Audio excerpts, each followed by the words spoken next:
Assalamualaikum warahmatullahi wabarakatuh. Perkenalkan, nama saya Mewalni Diyanti Mohta YPS. Kali ini saya akan membawakan materi mengenai memajukan pasar lebih efisien. Saya akan membahas 2 poin penting. Yang pertama itu regulasi bisnis, dan yang kedua itu kebijakan anti penggabungan. Yang pertama, ada yang namanya regulasi bisnis, di mana Anda mungkin sudah sering mendengar kata regulasi yang umumnya dijumpai pada suatu tempat atau pada lingkungan tertentu untuk membatasi seseorang dalam beraktivitas. Regulasi seringkali memiliki makna yang negatif karena banyak batasan di dalamnya. Umumnya regulasi itu dikeluarkan atau dirumuskan oleh pihak-pihak yang memiliki wewenang dalam perusahaan atau pemerintah.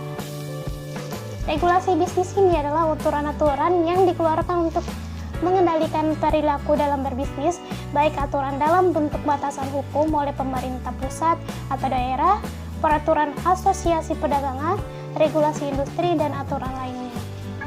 Di mana aturan atau peraturan dibuat melalui proses tertentu dan oleh kelompok masyarakat atau lembaga, maka setuju untuk mengikuti dan terikat oleh aturan yang telah dibuat untuk mencapai tujuan bersama.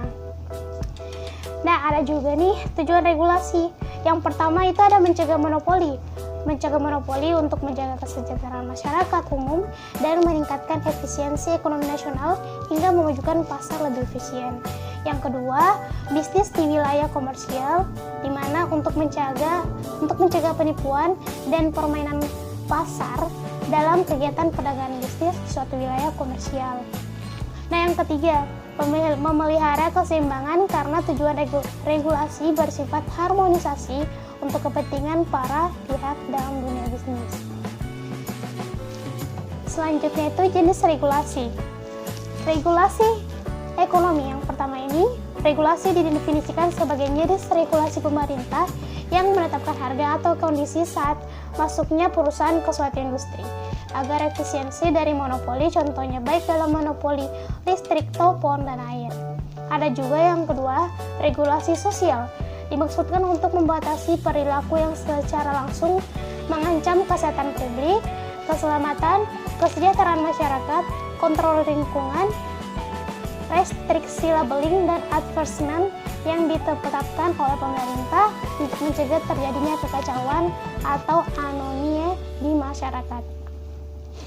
Mengapa harus regulasi? Nah, yang pertama itu membendung kekuatan pasar, memperbaiki kegagalan-kegagalan informasi, dan yang ketiga menghadapi eksternalitas. Dalam regulasi bisnis ada yang namanya teori regulasi kelompok kepentingan. Teori kepentingan umum berpegang pada regulasi itu untuk menanggapi permintaan masyarakat untuk memperbaiki praktik pasar yang tidak efisiensi atau tidak adil, yaitu regulasi awalnya disiapkan untuk menguntungkan masyarakat secara keseluruhan, bukan kepentingan tertentu, dan badan pengawas dianggap sebagai penengah netral yang mewakili kepentingan masyarakat, di mana ia beroperasi bukan untuk kepentingan pribadi dan regulator. Ada juga regulasi utilitas publik atas monopoli alamiah. Monopoli alamiah muncul dalam industri yang membutuhkan bahan baku unik, teknologi, atau faktor serupa untuk beroperasi. Monopoli ini bisa berjalan sepanjang waktu mengikuti kondisi pasar, namun adanya praktik bisnis yang tidak adil dapat menghambat persaingan. Beberapa monopoli terkadang memang sengaja dibuat untuk mencari keuntungan dengan kecurangan, seperti contohnya praktik kolusi, merger, akuisisi, dan pengambilan alihan dengan cara yang tidak sportif. Maka perlunya ada regulasi utilitas publik atas monopoli alamiah.